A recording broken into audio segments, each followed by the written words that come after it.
आज भारत और चीन के बीच वो हो गया जो शायद कोई नहीं चाहता था।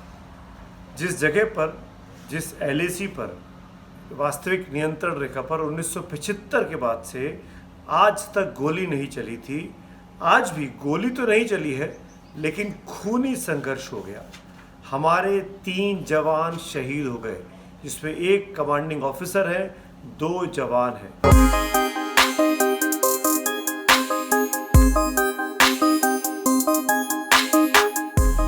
नमस्कार दोस्तों, बहुत अहम मुद्दे पर बातचीत करने के लिए आज आपके सामने एक बार फिर आया हूँ। आज भारत और चीन के बीच वो हो गया जो शायद कोई नहीं चाहता था।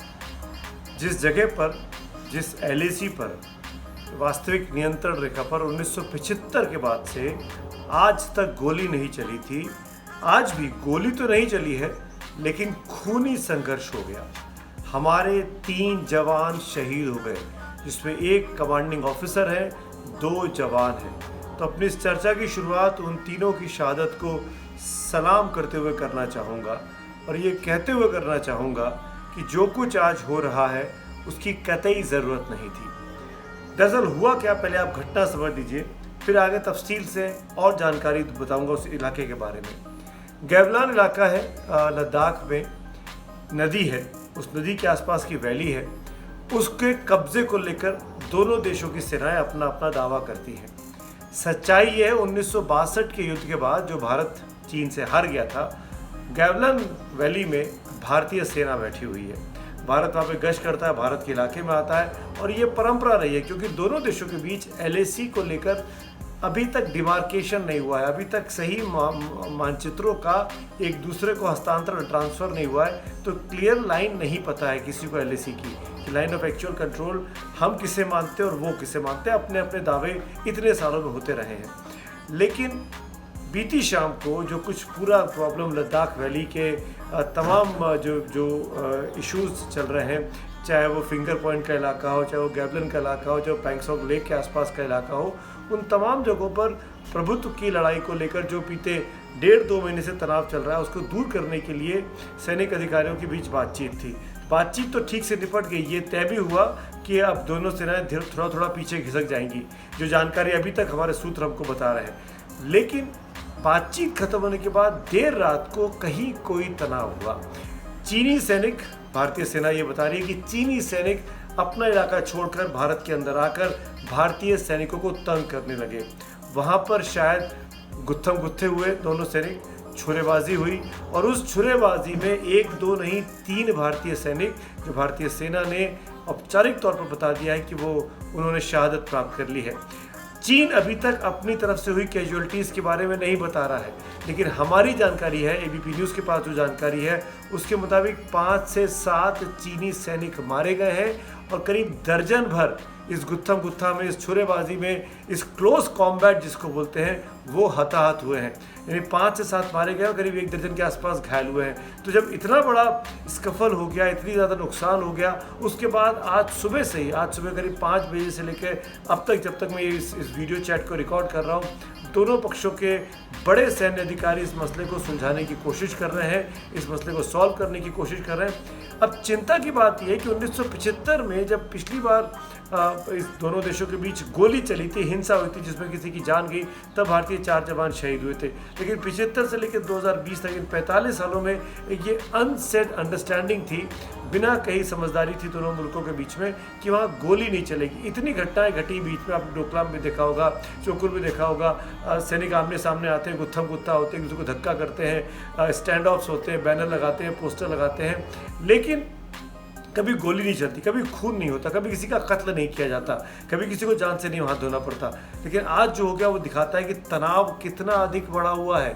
कोरोना के इस वक्त में जब चीन दुनिया के सामने अलग थलग पड़ गया है, दुनिया में उसको कोई नहीं पूछ रहा है क्योंकि सब उसको कोरोना वायरस फैलाने का इल्ज़ाम ठहरा रहे हैं, ऐसी परिस्थिति में ये माना जा सकता है कि चीन हिंदुस्तान पर अपना प्रभुत्व दिखाने के लिए, खासकर उस इलाके में, उस बॉर्डर में जहाँ पर भारत ने हाल हाल ही में जिस तरीके से डेवलपमेंट किया है लद्दाख के इलाके में, चाहे वो गोल्डन ओल्डी तक की सड़क बनाने की बात हो और वहाँ पर लद्दाख के एयरपोर्ट को मॉडर्नाइज करने की बात हो, सबसे ऊंची एयर स्ट्रिप भारत ने बना दिया ताकि भारत के बड़े जो मालवाहक विमान हैं वो वहाँ पर लैंड हो सकें। इन सब के बीच की तैयारी जब भारतीय सेना को करता देखा चीन की सेना ने, तो वो शुरू से हमसे चिढ़ा हुआ, हमसे परेशान है, जबकि चीन अपने इलाके के उस LAC की उस तरफ ज़बरदस्त डेवलपमेंट कर रहा है। सड़कें बना रखी हैं, बंकर्स बना रखे हैं, एयरपोर्ट्स बना रखे हैं, यहाँ तक कि पावर जनरेशन के जो सेंटर्स होते हैं जिसको आप बिजली बनाने के जो केंद्र होते हैं पानी से, उनका निर्माण कर रखा है। भारत ये करने जा रहा है तो उसमें चीन को दिक्कत हो रही है। अब सबके मन में सवाल होगा, अगर ये बवाल आगे बढ़ गया तो क्या होगा? तो मैं आपको बता दूं कि भारतीयों को डरने की ज़रूरत नहीं है। माना चीन हमसे ताकतवर आर्मी है, पर भारत के पास एक सबसे बड़ी ताकत है इकोनॉमिकली चीन को चोट पहुंचाने की। हमारा जो व्यापार है करीब 5 से 7 करोड़ रुपए का, 5 से 7 हज़ार करोड़ डॉलर का, माफ़ करिएगा, उसमें से जो चीज़ें डिसबैलेंस है, यानी भारत चीन से ज़्यादा चीज़ें आयात करता है और निर्यात कम किया जाता है। अगर हम उस आयात पर रोक लगा दें तो आप मान के चलिए कि चीन की अर्थव्यवस्था पर चोट लगेगी, जैसा कि मैं अपनी पिछली चैट में भी बोल चुका हूं, और उससे भारत को आर्थिक तौर पर एक बड़ा नुकसान चीन को पहुंचाने में पहुंच सकता है। इसके अलावा बहुत से लोग मुझसे पूछ रहे हैं ट्वीट करके और फेसबुक पर आकर कि दोनों सेनाओं के आर्मी की क्या स्थिति है, उसका कंपैरिजन हमको बताइए। तो चलिए मैं आपको बता देता हूँ। चीन दुनिया की तीसरी बड़ी आर्मी है, भारत दुनिया की चौथी बड़ी आर्मी है। हमारा जो बजट है वो 2.95 लाख करोड़ रुपीस का है, चीन का 11.38 लाख करोड़ का है, यानी हमसे करीब 3 गुना ज़्यादा, 3 गुना से भी ज़्यादा। एक्टिव मिलिट्री पर्सनल हमारे पास करीब 14.5 लाख के आसपास है, चीन के पास करीब 22 लाख के आसपास है। हवाई जहाज़ लड़ाकू हमारे पास 2123 हैं, चीन के पास 3210 हैं। कॉम्बैट एयरक्राफ्ट लड़ाकू विमान 538 भारत के पास हैं, चीन के पास 1232, हमसे दुगने। डेडिकेटेड अटैक्स जो हैं भारत 172 बार है, उनका 371 बार है। हेलीकॉप्टर्स की बात की जाए तो 722 हमारे पास है, उनके पास 911 है। अटैक हेलीकॉप्टर्स की बात की जाए तो 23 हमारे पास है, 281 चीन के पास है। टैंक्स की बात की जाए, कॉम्पैक्ट टैंक्स भारत के पास 4292 है, चीन के पास 3500 है। इस टैंक के मामले में भारत चीन से आगे दिखाई देता है। आर्म्ड व्हीकल्स हमारे पास 8686 हैं, चीन के पास 33,000 है, चीन यहाँ पर आगे है। फील्ड आर्टिलरी हमारे पास 4060 है, उनके पास 3600 के आसपास है।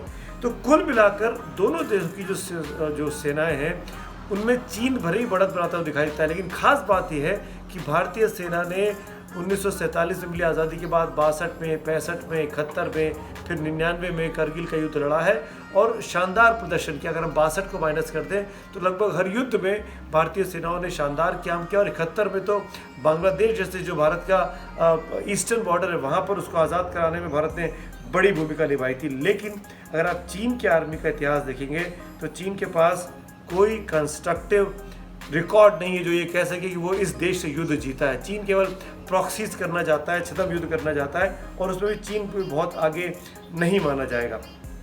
कुछ लोग पूछ रहे हैं कि उसका वैली का नाम गैल्वन क्यों है। गैल्वन एक रिवर वैली है, गैल्वन नदी का नाम है। एक लद्दाख के एक बहुत बड़े फिलोसफर हुआ करते थे, उनके नाम पर रखा गया इसका नाम, जिनका नाम था गुलाम रसूल गैल्वन, जो लद्दाखी एक्सप्लोरर थे, उनके नाम पर नदी का नाम है। ये नदी अक्साई चीन से शुरू होती है और लद्दाख जो कि भारत के इलाके में आता है वहाँ तक आती है। करीब 80 किलोमीटर का रास्ता है और उस पूरी वैली को गैल्वन वैली कहते हैं। एक चीज़ और ख़ास बात है, इसको समझ लेना चाहिए कि जो LAC है वो करीब 3488 किलोमीटर लंबी नियंत्रण रेखा है, और इस पे अक्सर इस तरह के विवाद उठते रहे। आपने हाल ही में जो सुना होगा, जगह जगह पर जब बार पास में जब स्कफल्स हुए हैं, स्कर्मिशेस हुए हैं, उनके रिकॉर्ड्स हैं हमारे पास। चीनी हेलीकॉप्टर अभी हाल ही में भारतीय इलाके में आके अपना हवाई निरीक्षण करके गए। इसी तरीके से नाकुला में अभी चीनी आर्मी और भारतीय आर्मी के बीच गुत्थम होने की खबरें 9 मई को आई थी। भारत और चीन के लोग पेंगसोंग लेक के पास भिड़ गए थे मई 5 और 6 को। इसी तरीके से डोकलाम में 2017 में 73 दिन लंबा एक डेडलॉक चला था, जहाँ पे दोनों सेना एक दूसरे के सामने आकर टेंट बनाकर रुक गई थी और उस वक्त शी जिनपिंग भी भारतीय दौरे पर थे। तो कुल मिलाकर चूमर में सेम चीज़ 2014 में हो चुकी है, जो 16 दिनों तक स्टैंड ऑफ चला था दोनों मुल्कों के बीच में, पर कभी खून खराबा नहीं हुआ, कभी एक दूसरे की जान नहीं ली गई। उसी तरीके से ब्रस्टी में 2015 में हुआ, देशपांग में 2013 में हुआ। ये सब की सब घटनाएं ऐसी आपके सामने याद दिला रहा हूँ, जिसमें एक दूसरे के सामने सेनाएं आई थी।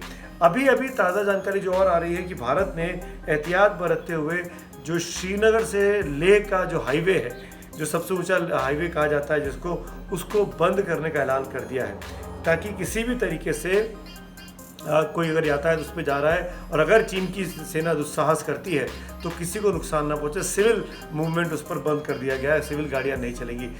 इस परिस्थिति में अब ये सबसे इम्पोर्टेंट हो जाता है कि इस टेंशन को डिफ्यूज़ करना। बताया गया कि सैन्य लेवल के सबसे बड़े अधिकारी आपस में संपर्क में हैं, कूटनीतिक स्तर पर भी बातचीत चल रही है, लेकिन ये तभी समाप्त हो सकता है जब दोनों मुल्क इसको समाप्त करना चाहेंगे। दरअसल चीन दबाना चाहता है और अब भारत की अंदर से आवाज़ उठने लगी है। विपक्ष के नेताओं ने ये कहना शुरू कर दिया है कि भारत को इसका बदला लेना चाहिए, भारत को वही करना चाहिए, भारतीय सरकार को, जो राजनीतिक तौर पर, कूटनीतिक तौर पर भारत के फ़ायदे में हो। पहली बात तो जो करना चाहिए कि चीन के दबाव में नहीं आना है। हर तरीके से भारत ने जो अपने इलाके में प्रोग्रेस की है, अपने इलाके में जो विकास का काम किया है, उससे टस से मस नहीं होना, ये चीन को साफ कर देना होगा। और दूसरी बड़ी बात, युद्ध की नौबत नहीं आनी चाहिए। उसको टालने के लिए आप जिस तरीके से चीन पे और प्रेशर क्रिएट कर सकते हैं उस बारे में सोचना चाहिए, जैसे कि चीनी सॉफ्टवेयर कंपनीज का बॉयकॉट करना, जैसे कि चीन से आने वाले सामान का बॉयकॉट करना, जैसे कि चीन से जो हमारे जो तमाम ऐप्स चल रहे हैं, टिकटॉक जैसे, हेलो जैसे, उनके बारे में सरकार को एक नीति बनानी होगी कि उनको इंडियंस को डाउनलोड करना चाहिए, अपने पास रखना चाहिए कि नहीं रखना चाहिए। उस बारे में भी कदम उठाकर भारतीय सरकार चीन की रीढ़ पर, अर्थव्यवस्था की रीढ़ पर हमला कर सकती है। उस दिशा में जाने की शुरुआत करनी चाहिए। तनाव बढ़ेगा तो भारत के लिए सबसे बड़ी दिक्कत यह है कि एक तरफ पाकिस्तान है एक बॉर्डर पर, वेस्टर्न साइड पर, तो ईस्टर्न साइड पर चीन है। तो दो बॉर्डर्स पर दो खतरनाक ऐसे मुल्कों के साथ आप पंगा नहीं ले सकते जो परमाणु हथियारों से लैस है।